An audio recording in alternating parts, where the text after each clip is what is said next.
Birdie observed a prostrate figure reflected in the polished steel of a ventilator, tubes emanating from it like shredded angel wings. Some of the tubes led to bags of liquid suspended from stands, others fed wheezing machines. The face looking back at her was cut and stitched. One eye loomed, tumescent and violet. Me, thought Birdie. That's me. She tried to turn her head, but found she could not. Birdie!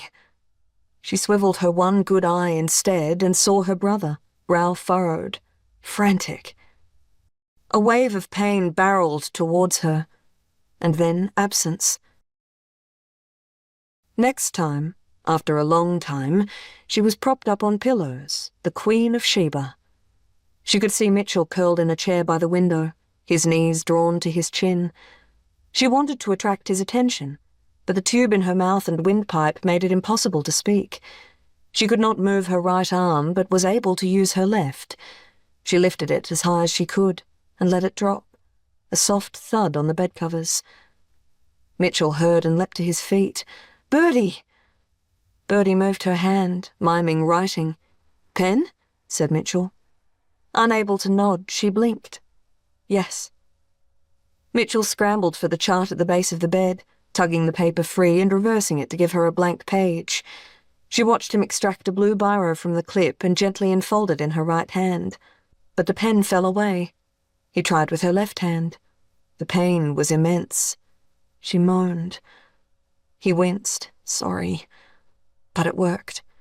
She could hold the pen with her left hand. Lowering the nib to the paper, she began to construct tall letters in a childish scrawl. G. I. R. "The girls?" said Mitchell. Birdie closed her eyes in relief. He had understood instantly. "The girls are fine. They're okay. They're safe."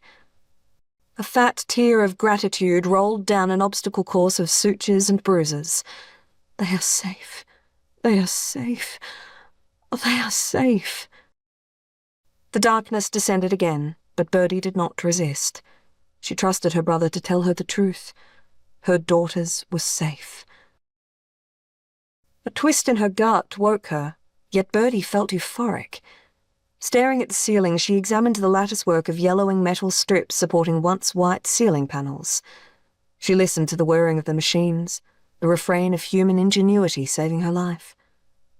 A door squealed open and clicked shut. With her left hand, she pressed a button on a remote control tucked into the sheets, and the bed lifted her in a solemn bow, enabling a view of the hospital room and her brother's improvised campsite in the corner. "The cops came. I told them to fuck off," Mitchell said with the bravado of a defiant teen. Heading towards 50, he held a conspiracist's conviction that all authority was corrupt. "I suppose you'll have to talk to them eventually." Birdie could only nod her agreement. During the act of nodding, she noted that she was able to nod. Progress. She would have to talk to the police. But how to begin? How could she possibly explain to them how she had ended up where she did, the countless poor choices she had made, the warning signs she had failed to register? Victim blaming. That's what you're doing to yourself. She had said as much to clients before. None of this is your fault. But it felt like her fault, and she was ashamed. You're a professional woman of considerable means, of above-average intelligence with a decent support network. You are not fragile or poor or disenfranchised. You let this happen. The room started to spin, and once more the darkness came to claim her.